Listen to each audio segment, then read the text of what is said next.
Hi, I'm Eyler.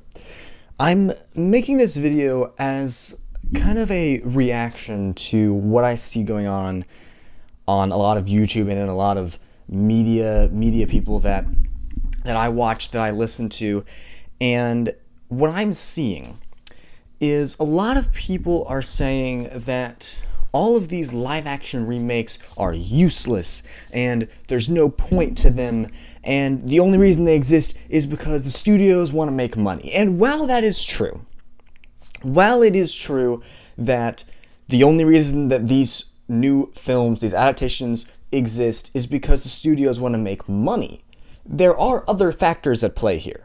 While these movies will definitely make the studios money, that's not the only thing going on here.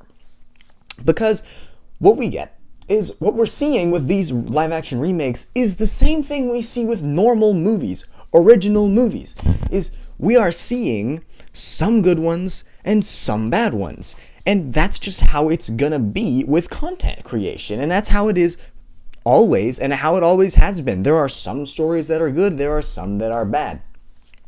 We take a look and we see that some of these adaptations add a little bit to the story, right? They add something meaningful. Take, for example, the Aladdin remake that made Jasmine an actual character.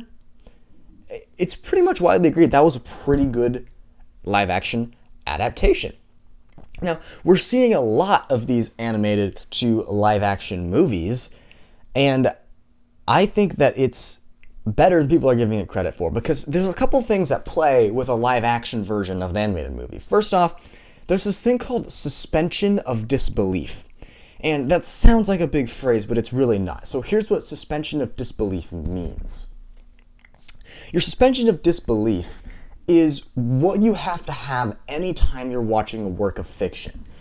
You are suspending your disbelief. You know it's not real, but you ignore that for the purpose of enjoying the movie.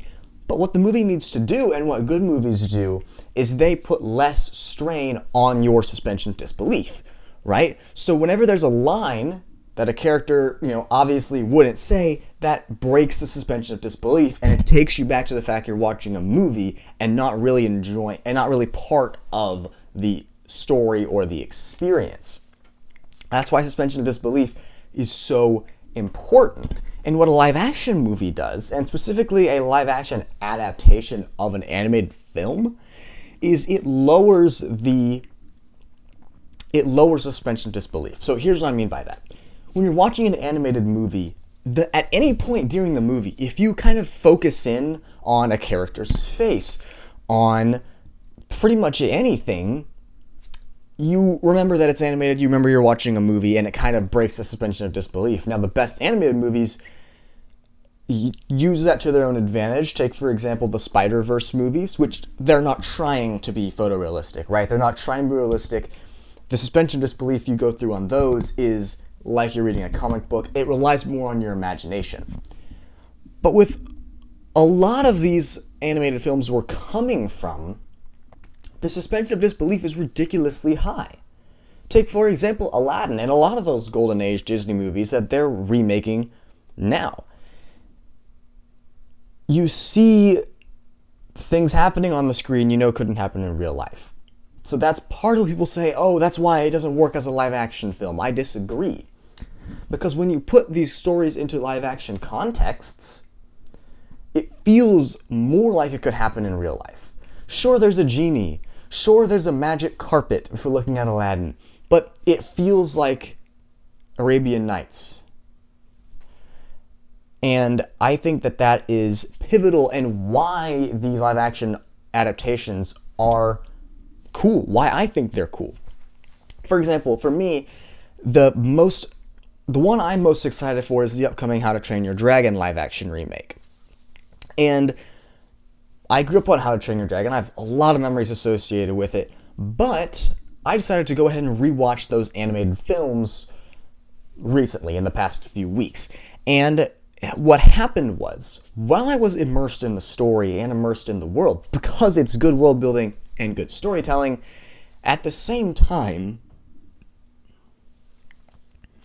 the animation every so often would just pull me out of the story because I could tell that it wasn't real. And it wasn't trying to be completely different from reality. It was trying to be similar to reality, but at the same time different. And why I think live-action movies are going to be, like a live-action adaptation is going to be great for this movie specifically, is that it lowers the suspension of disbelief.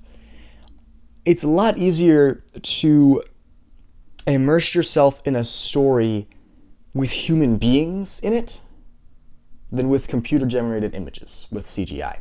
And yes, there's CGI in all of these adaptations. Like, for example, The Lion King was obviously all CGI. That's a completely different story because that's a story about animals, not about humans. Again, I think that adaptation was pretty exciting. The Mufasa movie does not look as great. But anyway, the main point of what I'm saying here is that a live-action movie makes it easier for you to immerse yourself in the story because you're seeing things, you're seeing humans. People are community creatures. Humans are community creatures. We want to be with other people. We relate to other people. There's a reason that when you see two dots and a curved line, you think of face and not two dots and a curved line. That's why we can type a colon and a close parentheses and see a smiley face and not a colon and a closed parentheses. Humans look for faces, humans look for humans. That's why animation works, is because the imagination and the brain takes over and says, yes, these are people. But when you're watching a live-action movie, they're already people. That's a step that is skipped in your brain, and you can go straight to the immersing yourself in the story. And I think that's huge. The second thing is that this is going to bring these stories to whole new audiences, right? You know, the thing is that animated movies are for kids, and while they're not, I think there's a lot of great mature storytelling in animated movies. Again, the Spider-Verse films are huge examples of that. While that's true, it's also true that there are a lot of people who won't watch a movie because it's animated. And obviously that's a mistake. But at the same time, live action is just awesome, and we're at the point where the technology can support these kinds of movies. The reason that animated films for so long have been mostly fantasy and sci-fi is because the technology wasn't there. The technology is there now.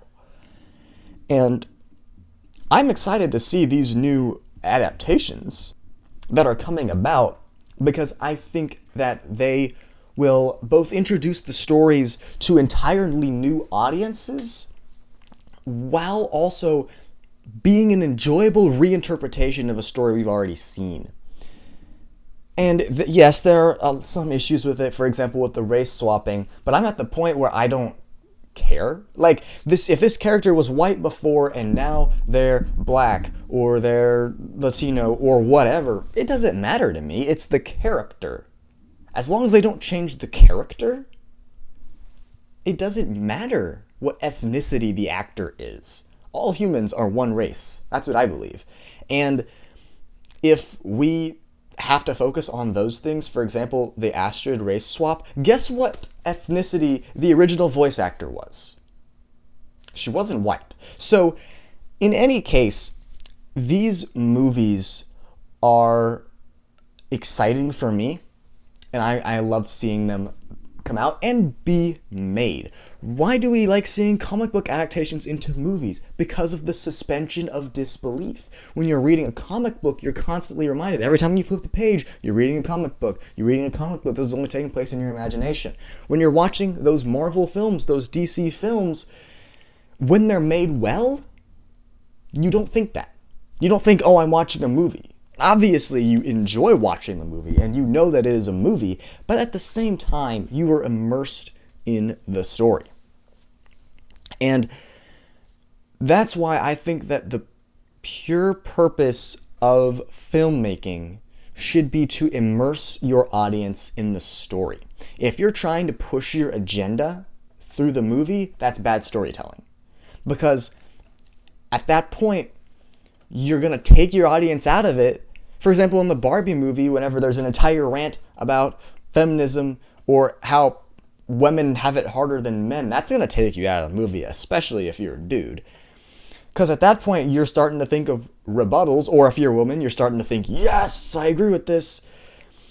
When, in actuality, it's taking you out of the story of that movie and putting you back right here on Earth. And why do we watch movies? It's normally not to be reminded of this planet.